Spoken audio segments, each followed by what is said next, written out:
Well, it's now 10:30, and that means since it's Thursday and 10:30 Central Time, that it's time for brainstorming the human connection. My name is Lawrence Diggs. I will be the host this morning in a very interesting conversation about a ways that we should all have learned, but some people are experimenting a different way of learning. Can't say it's exactly new, but it's certainly different than many of us experience. And they'll be teaching very important and interesting subjects using this um, kind of, and we would say, technique in learning. Uh, I want to remind you first that this is an interactive program. The whole point is to have a discussion and to interact, wrestle with the ideas, get more information. You have an opportunity for clarification. So while you're listening, it might be useful to you to jot down any questions because we will break into the conversation from time to time to give you an opportunity to contribute to the conversation, to wrestle with the ideas that you hear here. And this is the way we can learn. And it's also an opportunity for you to get experience, which is what we're going to be talking about today, in talking about your ideas, putting your ideas out there, getting the butterflies to go away when you have maybe a slightly different approach or maybe a completely different approach to something that someone else is saying.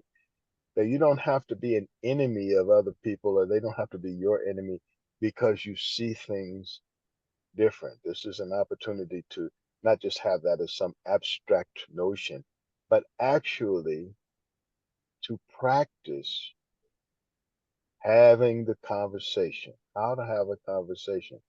That's probably one of the unique and special benefits of participating in this program. And that's to say, by the way, that you only get out what you put in. So we hope that you will join the conversation. My guests this morning are Barbara Richardson and Marty Watson. And we're going to be talking about their Summer Teachers Institute. And we'll get back to what that is in a moment, but I first like to have Marty and then Barb kind of give us their elevator speech of who they are. As you can tell, they look really mysterious anyway. So we we need an explanation. So Yeah, Marty, we'll start with you. Give us a kind of a elevator speech of where you came from uh, and what brought you to the point we're at this morning. sure. Well, I actually grew up here in Herrick, South Dakota, which is in Gregory County. Um, my family's name is Wetzler. My father farmed just east of Herrick, and that was about 70 years ago. And I went to South Dakota State University and got a home economics degree. And then I taught out in Western South Dakota, ended up marrying somebody from New Jersey and went out there and lived about 30 years and then came to St. Paul, Minnesota. During all of that time, my career ended up into a specific area of home economics, which was early childhood education. So I kind of wrapped up my career in St. Paul as an early childhood educator, director in a child care early childhood program at a nature center. So it really was a beautiful thing that tied into my childhood, as here I am having children in the city going to have farm experiences and experiences in the nature to learn. Very experiential. We were out, and it was amazing what 3, 4, and 5-year-olds will take in by just being out there in nature. And we all do that. We all take things in by just being out there in whatever venue we are in. and being able to talk about it and have somebody who cares about the subject interacting with you. I mean, that's what we did with the children. And what we would discover is their amazing ability in science and understanding of pretty big concepts that were being taught to 5th and 6th graders. So I know that this works, experiencing education, being part of it, and then discussing it. And I did this kind of learning all of my, really all of my career.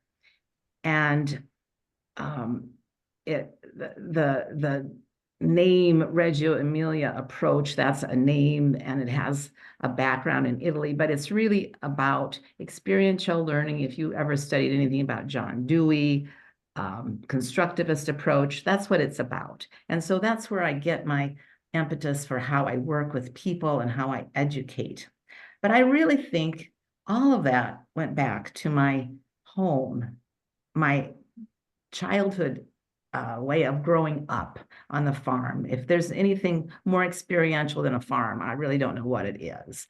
But we were taking in the seasons, we understood the crops. And then I had this special situation where I lived and grew up in Gregory County, which is a very interesting historical place. And my father, his family came from, he's German-Russian, came from the Ukraine, and his father settled in a place that had actually been an allotment to Chief Milk. And that is a very significant place in Gregory County. That is a place, Milk's Camp, named for him. And my actual understanding of the relationships between Indigenous and the white people who settled in Gregory County, as I look back, was different because of my father and how he grew up in this place. It's a another story. The Chief Milk passed away in 1904. His children put the land on the market, or sold the land to an entrepreneur, and then my grandfather bought it a year later. So at 2 years old, my father's friendships were the Indigenous people around him, the Lakota. Him and his brothers and sisters went to a school at Milk's Camp that was Lakota, these German children, and a teacher that was English speaking. So my bed always had this beautiful quilt that had been made by Mrs. Rainwater, a friend of my father's since he was 2. So this idea of understanding people kind of in a different way as a friend, and took me a lot, played a big role in my life, to where it led me to wanting to teach this class with Barb. I think I That's had enough. well, okay, that's a very good intro. I want to just interject here that the Reggio Emilia region is also famous for one of the 2 regions in Italy that make real balsamic vinegar. Exactly. And I've been to one of those places. That Yeah, and yeah, yeah. That's cheese. Yeah. yes, yes. Mhm. They're famous culinary area. So they've been cooking up good stuff, Mhm. in Mhm. addition to teaching ideas. Barb, give us your elevator pitch. Well, mine, I guess, also goes back to when I was a child. I grew up on the South Dakota-Nebraska border. We had land in both states. And there's kind of a 2-pronged thing that when I was an adult, I realized was the same question. But my dad used to say we lived in the 3-mile strip, the 7-mile strip. I'm like, what is it? What is it actually called? He goes, it was both. Sometimes it was the river. And I'm like, I don't feel like you're telling me the whole story here, but that's all I knew. We lived, and we had one of our dams named Horse Thief Dam, because the horse thieves would congregate there. And then if the vigilantes came, they would just run across the border, which is only a 1/4 mile away. But it was a good hideout. And I thought, well, it must be partly real, whatever story he's telling me. The other part for me was I went to a 1-room country school. So there's like, 15 kids sitting in the same room with me. And the name of that school is Spotted Tail Grade School. It's closed now, but I remember as a little kid sitting there looking at all those people in the room with me thinking, but we're all German and Swedish. Why do we go to Spotted Tail Grade School? And nobody had that answer. And so when you talk about having these conversations about things, I was a kid wondering, why am I in the 3 mile strip and what does that mean, with no conversation to explain it? And why do I go to Spotted Tail Grade School? So when I became an adult and the internet existed, I decided to look into it. And it turns out that John B.S. Todd, the Treaty of 1858, the forming of Minnesota, the river, the 7 mile strip, the 3 mile strip, and why Spotted Tail camped because he left Milk's camp and went to Spotted Tail camp for a bit on his way out to Hay Springs and Chadron, because it was Dakota territory at the time. So all those confusing pieces that nobody was actually having the conversation with me about, I was able to braid in, and they're all the same story right here at Herrick. And I raised my kids here in Herrick, which is how I met Marty. She was my next door neighbor. And I think when I graduated from college, I became a teacher. And one of the things, American Literature for Juniors has a regional literature component. And I had taken a class, shout out to Norma Wilson at USD. I took a Native American Studies literature class. And one of those books really struck me, and it was Black Elk Speaks, which is set out on the Pine Ridge Reservation. But when I got to choose my regional literature, I chose that book, and then somehow convinced my principal that we needed a day trip, field trip. We couldn't go as far as the Pine Ridge, so we went to the Rosebud, and then they kept limiting that down. And so then I had to do the Yankton Sioux, which is closer to us. We're 90 miles from Rosebud and 60 from, but that's how I became aware of all my resources on the Rosebud Reservation and the Yankton Sioux Reservation. And those formed the basis for jumping in with Marty and setting up this week-long trip. Excellent, and it positions both of you well to talk about our subject today. Yeah. Tell us what this Summer Teachers Institute is about. Marty, you want to start? Sure. I'm going to just start with the name because that is kind of revealing. We've named it kind of a long name, but it's Lakota History and Culture, the intersection of Indigenous life and white settlement. So what we really are trying to do is take a look at what happened here in this particular place, Gregory County and these little places around it. Not little places, but Rosebud and then the Yankton Sioux area. And there is such rich history. We're right on the Missouri. Lewis and Clark came up. Over in the Yankton territory, we have Struck by the Ree chief. We have Fort Randall Dam, which was we have Fort Randall Dam and Fort Randall Fort, which was started in, I believe, 1858, and for the express purpose of settling Indian disputes, making it a safe place for white settlement. They did connect with the Fort Snelling in St. Paul. It's quite an amazing history. Sitting Bull and his people were there as prisoners for 1.5 years. There's a whole story around that. The whole story of Pickstown and the Fort Randall Dam and how that affected Indigenous people and also white people that had settled along the Missouri River. We don't even really realize what big change happened in the 50s with those dams along the Missouri River and how it changed life for people, wiped out towns. People had to move their whole farms. All of that is right here. And then we have a place called Milk's Camp, which is still this place that Chief Milk settled with his people. And there's a beautiful powwow there in the end of July that we take in. And then we do go out to Rosebud, Seneca College, and we have speakers we're just trying to like educate that in this one spot, we have all of this, and that learning it deeply here, wherever you come from, you have Indigenous people who lived where you are here in South Dakota. You have stories and experiences, and you can dig them out, and you can find people that know about them, and you can learn about your place.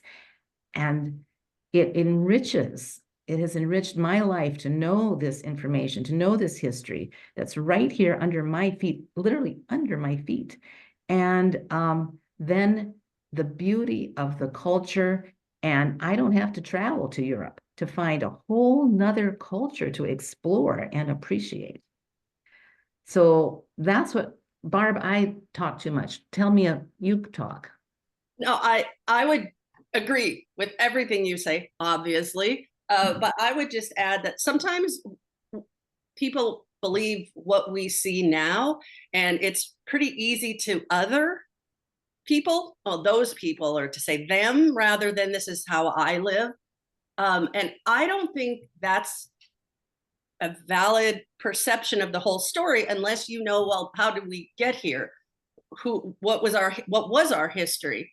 And so what Marty was saying, like, we have this history right under our feet. And this goes back to Lawrence again, when I'm referencing, but you're talking about having these conversations, and it's been really fascinating. We've done this class more than once. And on Monday, people come in and the things they say that they think are reasonable and logical and acceptable in society. But by Friday, they're saying very different things because they have a whole different depth of understanding of what they've grown up seeing, right? Because I'm pretty old. I've seen a lot of things in my lifetime, but I haven't lived through all of the things that happened 100 years, 150 years before me. And I, of course, as a kid, I was always like, why do we call it the 3 Mile Strip? Because it is that. Why? And that story really matters. So I think those history stories that inform who we are, even if we don't know they inform who we are. We're going to get pick up on that. But before we go any further, because this next line of questioning might get us involved, I want to give our esteemed panel an opportunity to ask questions up to where we are now, and then we're going to continue. Anybody have any questions or comments or something that wasn't clear, something you would want to know? Go ahead, Sharon. Well, what is the 3 Mile Strip? I just got out the my map, small map. And are you referring to the strip between South Dakota and Nebraska? I am. Pretty pinky. So in 1858, John B.S. Todd wrote the 1858 treaty that not only created the state of Minnesota, but also set the border between Nebraska, which wasn't a state yet, and Dakota Territory. And he did this really kind of hinky thing that if you look at a map, you're like, what just happened there? He drew the 43rd parallel over until it got to the Kippaha River, which is why when my dad said, well, the 3 Mile Strip or the 7 Mile Strip, or sometimes it was the river. Like, what does that mean? He drew the 43rd parallel to the Kippaha River, and it followed it to the Niobrara River, which followed it to the Missouri River. And you look at that and you think, why would you make that weird hump down? Oh, he also wrote a little piece in there that said the only white person who could do business was the sutler at Fort Randall. Guess who the sutler at Fort Randall was? Why, John B.S. Todd was. So he wrote himself in to be the only person who could sell to the fort or to the native people. And by carving that little hump of weird river following, he not only could sell to the Whetstone Agency in Dakota Territory, but also the fort, which he was already sutler for, and then also the Yankton Sioux tribe and the Ponca tribe, which had just got put down along the Niobrara River. So he's the only person who could make money off of all of that. Okay, that never got written anywhere, but in my pea brain, I can't think of a reason why you would have followed this tiny river to another river to what? So anyway, That happens in 1858. And in 1881, so quite a few years later, you do the math, in 1881, rumor went out that they were going to build a railroad along the Ponca Creek. And the state of Nebraska was like, oh, I see money on my northern border. And they passed a law saying, yeah, we would take that land. But the Dakota Territory was like, no, it's Dakota Territory. John B. S. Todd not having, okay, I think he was dead by then, but but the state of Nebraska had that power, and they extinguished all native claims. Took them a decade to do it, but by 1891 they claimed everything. But because Dakota Territory was also still saying it was Dakota Territory, Nebraska's like, yeah, we own it up to the river. I mean, see this 7-mile strip? 7 miles from the 43rd parallel down. They let Dakota Territory keep that. And a few years later, it was 3 miles to that 43rd. And that border wasn't surveyed and wasn't solid until 1895. That is so many years later. 1895, we finally got a firm border. But I know a lady from down by Spencer, Nebraska, whose homestead came in. Her official title is whatever county. I think it's in Todd County, Dakota Territory, Nebraska. And those things don't work together. Like it should be one or the other, but nobody really did know. Was it the river? Was it a 7-mile strip? Was it a 3-mile strip? So that's a long old answer that told you so much history, but it's not an easy answer. I think one of the things about answers like that is that it points to the complexity of writing history. Yes. Especially when it's done in, retrospect, Right. When you go back and you're trying to put it together. And often what is conjecture gets converted to fact, Right. but it's unsubstantiated and you can't mutually verify. You don't have any corroboration of this new fact. Right, which people believe because they've heard it, so it must be. That's right. That's right. And then you take the oral histories of people without saying, well, where did you get it from? Right. You say, well, my pa told me. Where did pa get it from? Who were the people who actually experienced it? And it also forces us to recognize that whatever history we think we have, it's probably kind of part true and maybe not. There's some part stuff that may not be, up and up.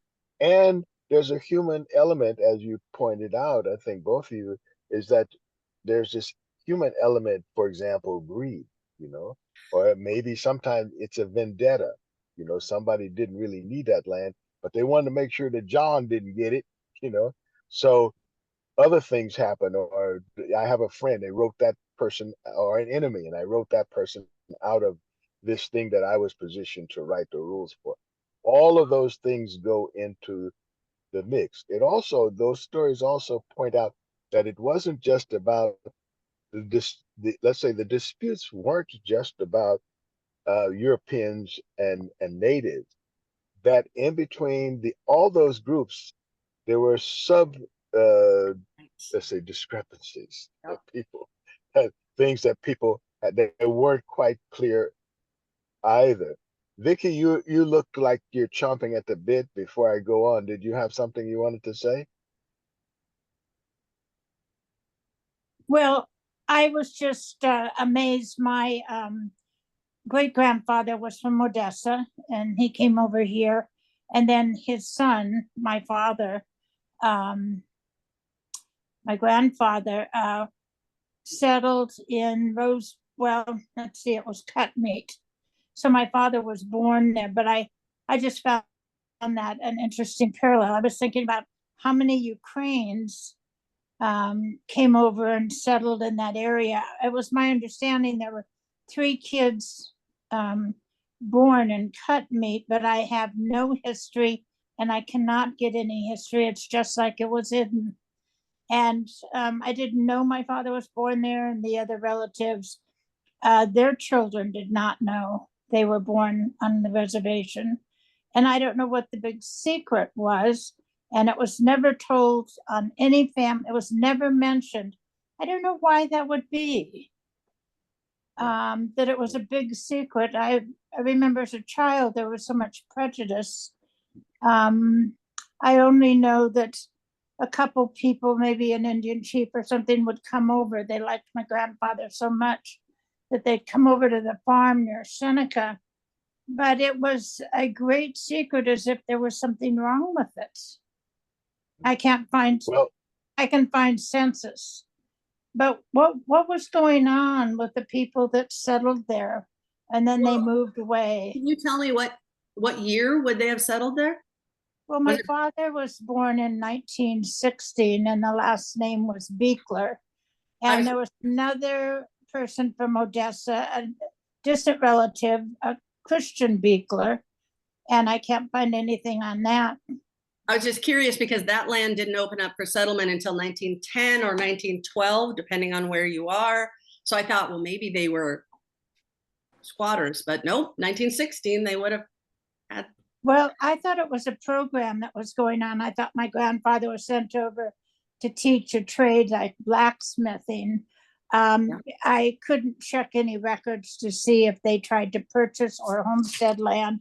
Anyway, they eventually ended up over in Fall County and went back to the great-grandfather's farm. But there was both families went over there for something. And I was also under the impression that the kids could not go to the Indian schools during that time. So in order to get an education, they had to move to another county. I don't know if any of that's true. Those are all really very big questions. Like, I don't know why in the world my father's family got to go to this Indian school, and they've done a lot of history here in the county about all the country schools. There are many, many country schools, but I think I had kind of a stubborn old grandfather, and I have a hunch he said that school is probably just fine. My kids can go there. We're not gonna, and maybe there weren't other schools that white children went to just close to them.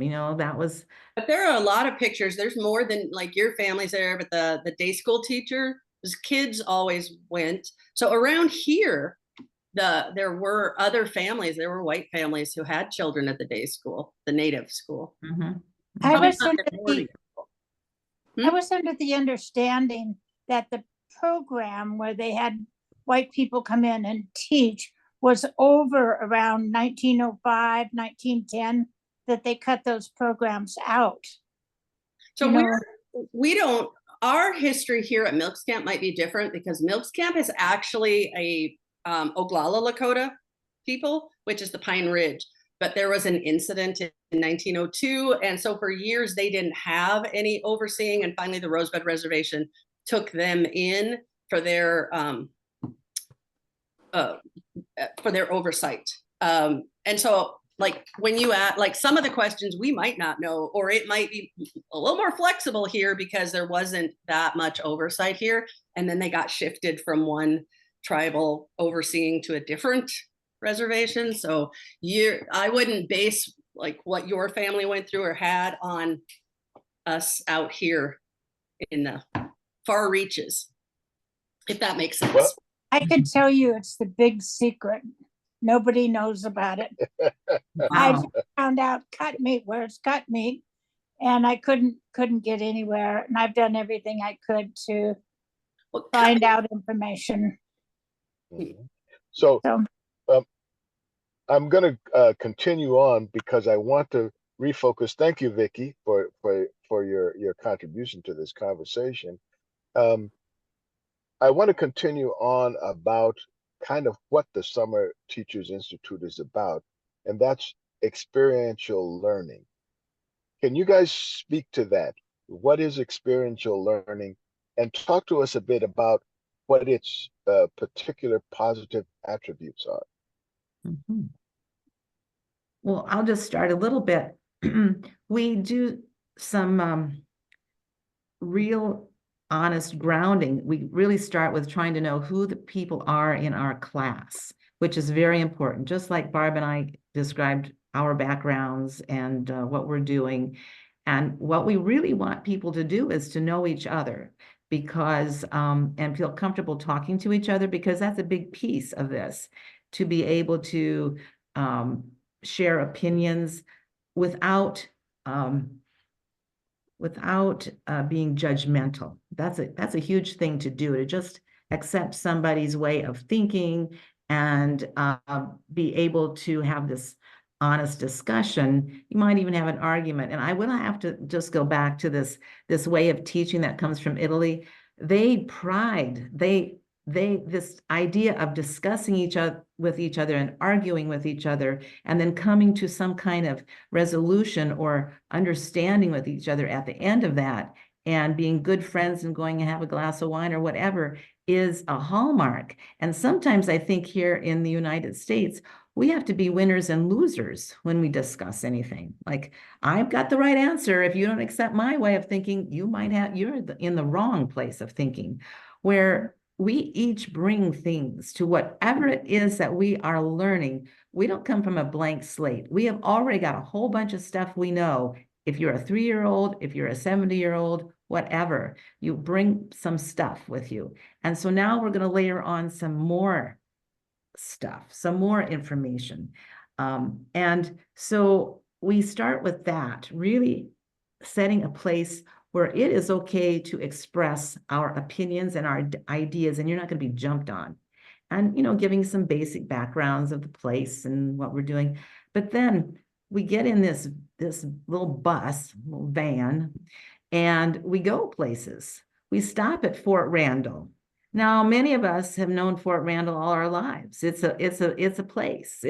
We know something happened there, but we take some time and we look around, and then we stop and have lunch along the part of the river under the dam where it is more actually the way it was. And we discuss what we just saw. And there's some excellent resources, some books that Barb and I have read and understand that bring another dimension, another light. And the idea that you can talk about Sitting Bull being there as a prisoner. Now, initially, I thought Sitting Bull is in this little jail at Fort Randall. No, Sitting Bull was not in a little jail in Fort Randall. He had 150 of his people with him. His village were with him. They brought the whole gang. They had their tents set up. They had taken their guns away and their ponies away. So they didn't have much chance of getting anywhere else. But they came to Fort Randall because the powers that be, the government, realized that he would be away from his people who were up in the northern part of the state. And so he would be more able to be controlled, I suppose. Anyway, that's like this whole revelation that this happened there. And then we have books with very good historical writing in them that really talk about that time, that place, that piece of history that shows us from that writing that there was quite a development of, for a year and a half, they lived there. Well, the guards didn't just walk around the Sitting Bull village. They got to know them. They got to be friends. They wanted to do good things with them. People were coming and going to meeting Sitting Bull. And there was a photographer that came and documented this whole thing that happened. We have a book with all these pictures in, which is kind of amazing. Out on the East Coast, they wanted to know about this stuff that was going on. The Pioneer Review from St. Paul, Minnesota came and wrote stories. The Pioneer Review still exists. I live in St. Paul. You can still get that newspaper. I mean, these are all connections from this long timeline. So suddenly you're in this place where this happened and you're standing on the soil and you can talk about it or read about it. That is experiencing it. And you're using all these resources. You're using the resource of place. You're using the resource of book that somebody did all this research on. These little books that are written, there's one about Fort Randall, one about Sitting Bull in Fort Randall. The bibliography and the documentation of sources is 1/3 of the book. So they've really done their homework to, give you some good facts. And I want to. Yeah. I'm so sorry, Marty. Go ahead and finish that thought. I did not mean to. Well, that's all my thought there. That's it. For us, that's experiential learning. Then we can get to lunch and we can talk about what we just did and saw and people will say, gosh, I didn't know all this was here. I had no idea. And this was a long piece of history, 1858 to what, 1892, I think that existed in that place under our feet in our county. These things happened. One little place. Barb? Well, and you're talking about that experience of being able to go somewhere and then also talk about it. Like we go to the Whetstone region where the Whetstone Agency was, and thinking about, we know that agency was there theoretically. We also know that Whetstone is a great place to put your boat in. But to put those two things together is really a shift in your mind. I think of it, this seems like a very thinky crowd. So I'm going to go out on a limb here. And some of you probably know about the Oscar Michaud Film Festival in Gregory. Lawrence, I know that you have been there. And if you remember, and I hope I don't misquote her, it's going to be a paraphrase, but Pearl Bowser, who was a preeminent scholar on Oscar Michaud, I remember this one thing. She had come from New York City, wasn't it, Marty? Yes, yes. Lawrence, either one of you will know. And so she came as the expert who could tell us, because we didn't know locally too much about him. We knew he'd been here, but we were still learning. But one thing she said is, I have taught this book for years. And it opens up with a description of the sky. And she said, I have always told students, this is a representation of something large. This is him being, you know, like philosophical about the grandness of life. And she said, oh my gosh. I am standing here looking at it. I will never teach that book the same. He was not being grand. He was literally describing his home. Mm-hmm. And that moment of growth that our preeminent scholar could not have imagined what the sky looks like out here, or hadn't imagined. She just couldn't put it together. And she said that fundamentally shifts everything I thought I knew about what he was saying. Because I thought there was hyperbole in his work. He's just describing it. That moment has really stuck with me. And I think I see that again and again as we drive down into the Yankton Reservation. The monument for the Treaty of 1858, which created the state of Minnesota, is on the Yankton Sioux Reservation. And when we go stand on that hill and look down at the river, for some reason, that moment, I can see that Pearl Bowser moment click. And that people are like, oh, this is here. And it just pulls that history closer to us. It changes the shape of, well, I've lived here my whole life. I know what this is. So I don't know that adds to yes, what. It certainly does. And I would try to embellish it a bit by pointing out that we have these realizations every day.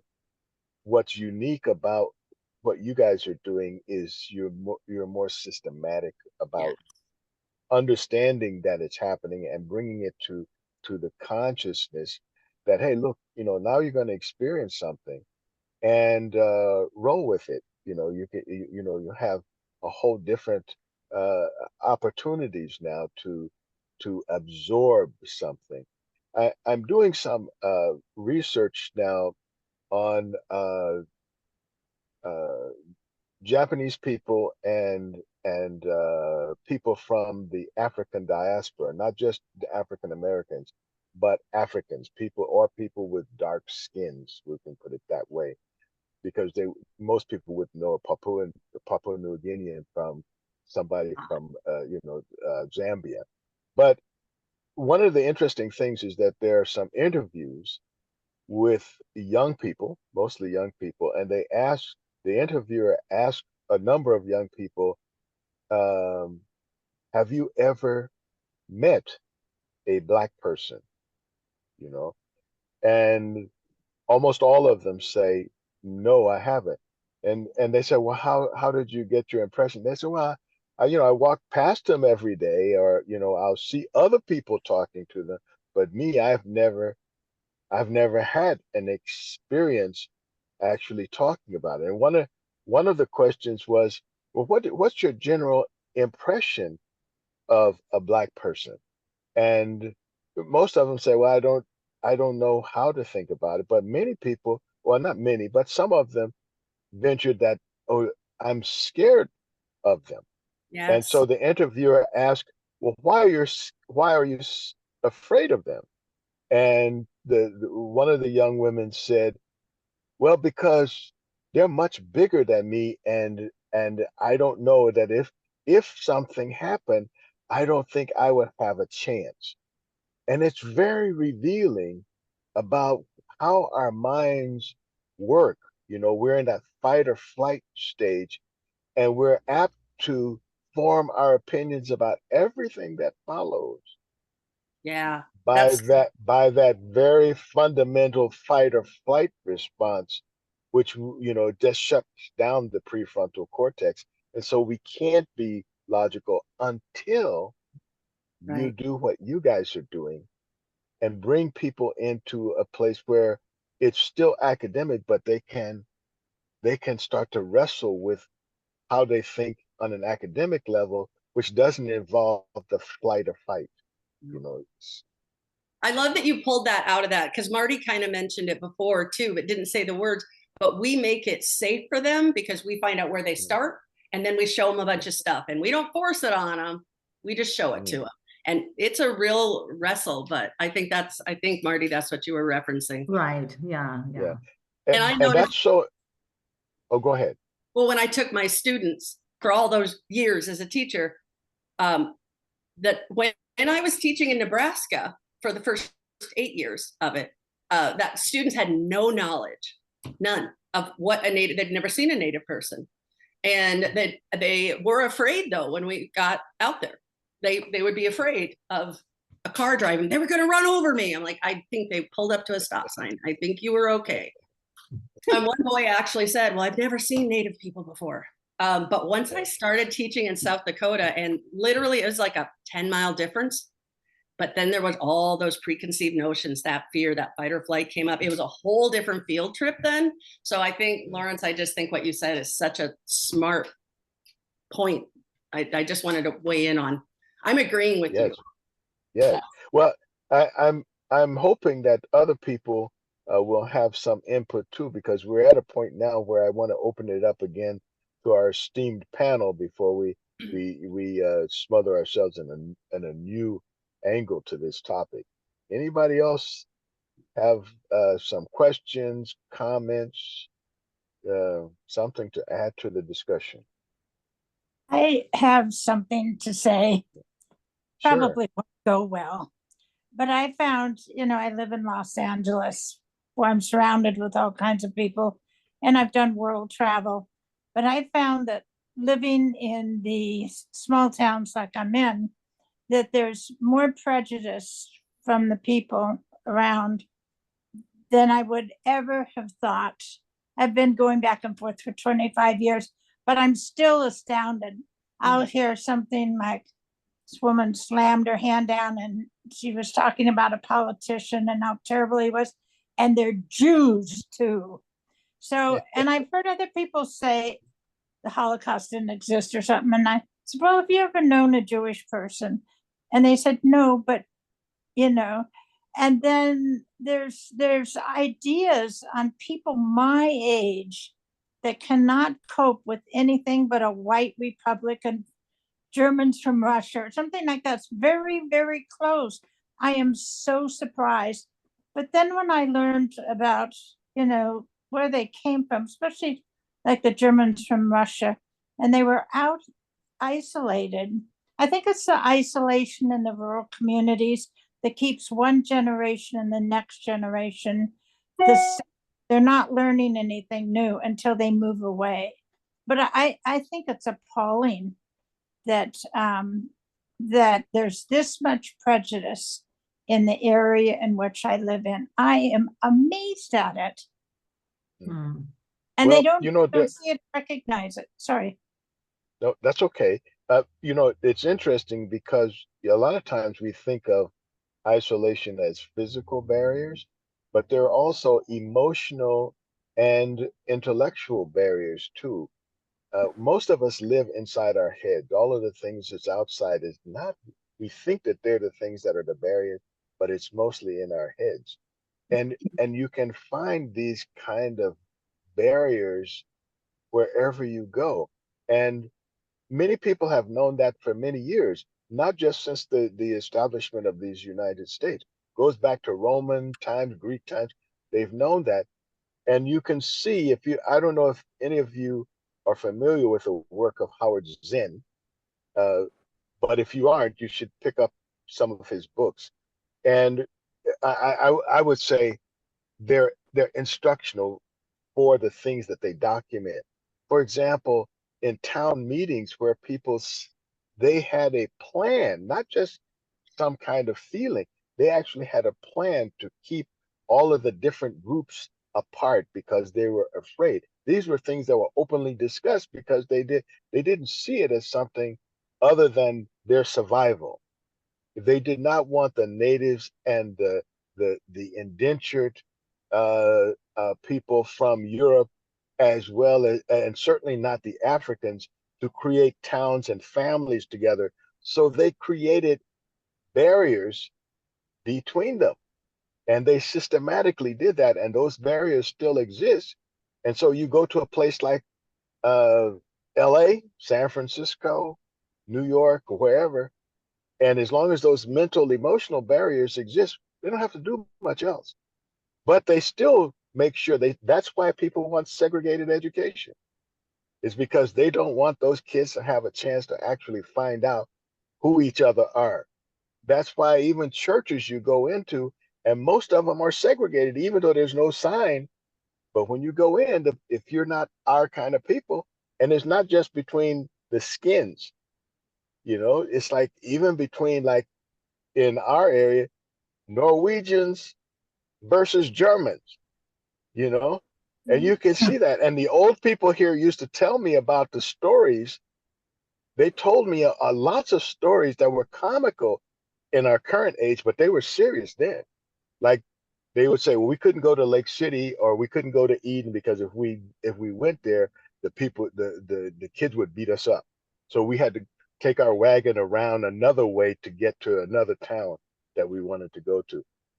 Those things are those kinds of things, like you guys, the experiential things of like sitting around with the old timers and them now removed enough to tell you the stories that went on. Very instructional for me. Mm-hmm. Yes, Sharon. Well, I had an uncle that told me that in his town, the Swedes lived on the north side and we lived on the south side. And they was those Swedes, they was dirty people. But I got to know some of them and they was nice. But I think this prejudice is kind of a shield for us because reading some of the history of the lands in west of the Mississippi and now really getting into South Dakota, and then the movie about the flower moon or whatever, there was so much deceit to get this land and make money out of it. And it's really shaming when you realize that. And so if if you have some prejudices, well, they didn't really know how to farm anyway. What are they dumb? It protects a person. Yes. And I think part of that protection is we have an image or self-image, our identity. And in order to keep that intact, sometimes we have to describe ourselves by what we are not, and we have to invent these other people who we are not and who we are not like. And so it's really hard for us to like just sit down and reevaluate ourselves to say, well, who am I? And admit that actually we have blood running through our veins, and we have flatulence, even though we think it's a bad thing. But if you're digesting food, you got that.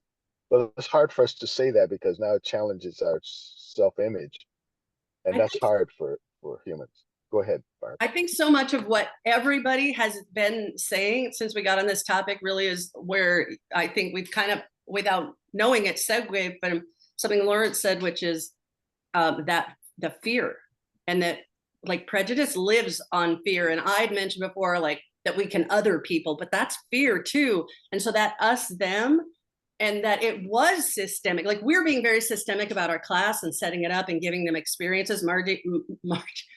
Marty is really a Reggio Emilia. She's an expert in it, I'll just say. And so that framework, like the framework of the field trips that I knew about and was doing, and then the frame, like we built it around that framework of intellect. But it really is about fear. And the United States government back in the day, somebody just had mentioned, once you get into the history, they very specifically were othering Native people. They were the savages. And we absorbed that through 100 years. And if you don't actually get into the intellectual part of your brain where you can do something besides other those savages, or well, nobody really lives west of the Mississippi. Literally was said, once you cross the Mississippi, you're good. Nobody's out there. And so like those people didn't exist. And it's the trick really is, whether you're in Los Angeles or Gregory County, South Dakota, the trick is those boundaries in our heads, which are things we've been told, things we think we see.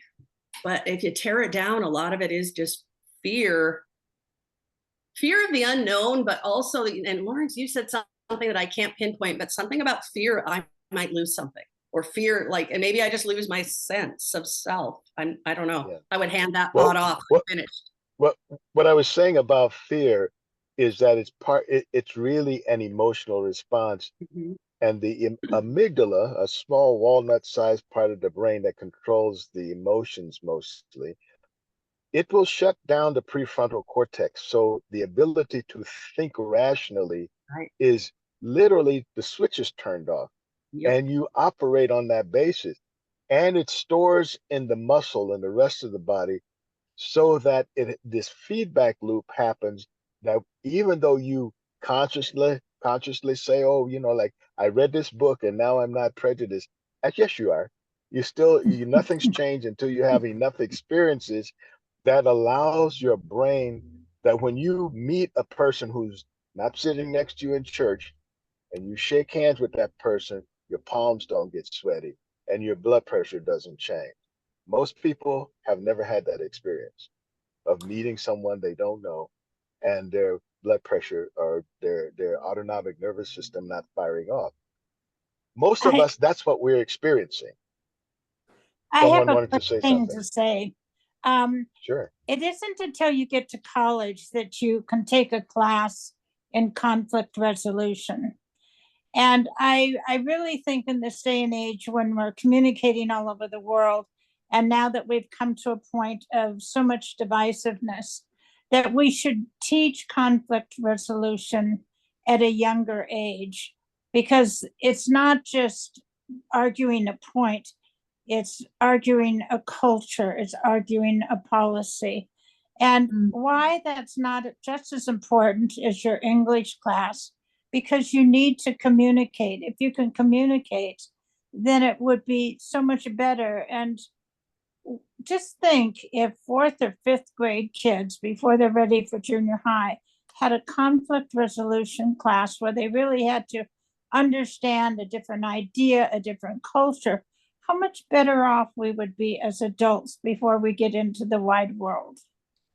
That's right. And the conflict there, Vicki, is that you can't teach what you don't know. Ooh. And if you don't have teachers who know that and feel it, you can't teach that, because the kids are going to see through your veil pretty quick. They don't have all of these things that pile up that says, oh, pretend the emperor has clothes on. They see through you pretty much. That's one of the biggest problems as a teacher, is to become a credible messenger. And you can destroy your credibility by trying to teach something you don't know. So that's our first task, is to get more teachers. That's right. I wanted just to say something to that, Vicki. I worked in early childhood education for most of my life, infant through 8 years old. I had after school programs and early childhood. And actually, conflict resolution is one of the things that is embedded in early childhood education. And we talk about that. We talk about how do we deal with conflict? How do children deal with conflict? And how do we let it happen?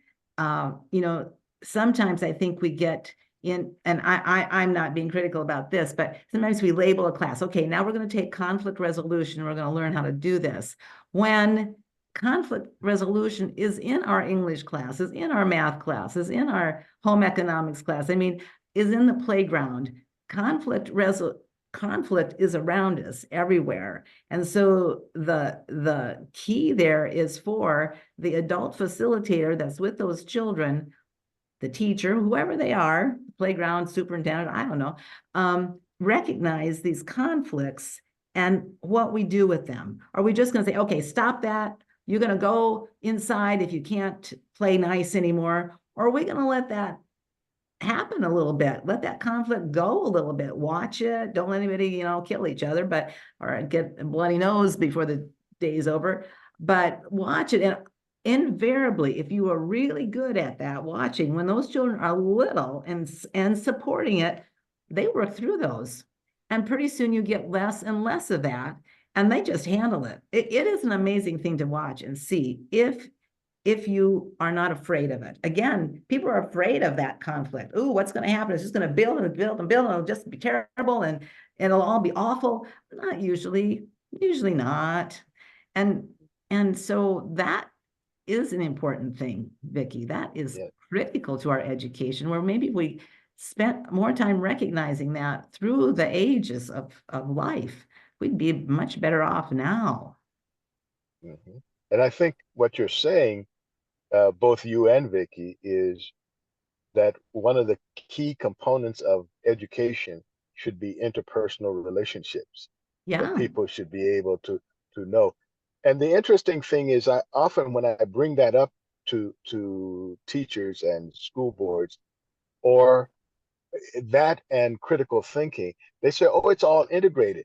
But notice that they don't test for it, to not so they can give the kid a grade, but are we getting through? Is it working? What is the test that tells us as a teacher, which to me is the only purpose a test should be for? Well, we can't test that. Is my teaching working? Those are soft skills. So we can't actually test for that, but we're doing it. Just believe me. Yeah. And I'm a middle school, high school teacher. So I'm full on, Marty's like, oh, this is I'll let you finish.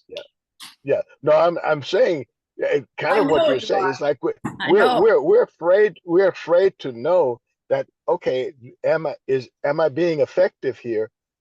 Did I start at one place and the kids had one level of conflict resolution, or getting along, or coming to an understanding of the other person's point of view, and seeing it as a benefit as opposed to a threat? Right. Is that working? And I would challenge people to find out, tell me how you test that. And I've never seen people come to a test that would give them data. Because it's difficult. It's difficult. And it's difficult because we haven't done it. And how they say everything. How do you get every teacher? To bring it back, like Marty and I, you could not put every teacher in the world in for us. Like if Marty and I decide to quit this, you'd have to be very specific about who leads this, because we just happen to have those backgrounds. But you can't go to every public school and say, well, go ahead and teach like how the Lakota people were impacted by white settlement. You know what I mean? So that's why we don't test. Exactly. That's right. You can't teach what you don't know. And if you don't have teachers that know that, then you can't teach it. Yeah. So it's a building process, I think, is the footnote of all of this. And we're down to 30 seconds. So you see how fast an hour goes. I want to use that to thank both of you for the work that you're doing. I think in the chat we should have some contact information. Please use that to download. There's three little dots. You click on it and then you drop down and say, copy this to my desktop or something like that. And follow this kind of efforts, these kinds of efforts that people are doing.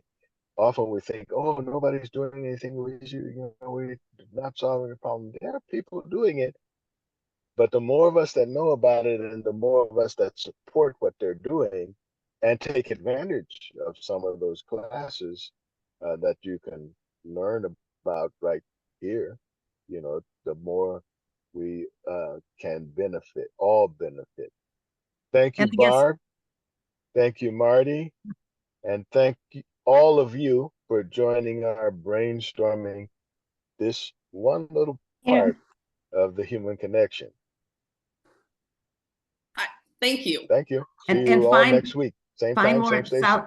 find more at South Dakota Humanities. There's more about this class there, this institute. Okay. There's no humanities meeting next week, right?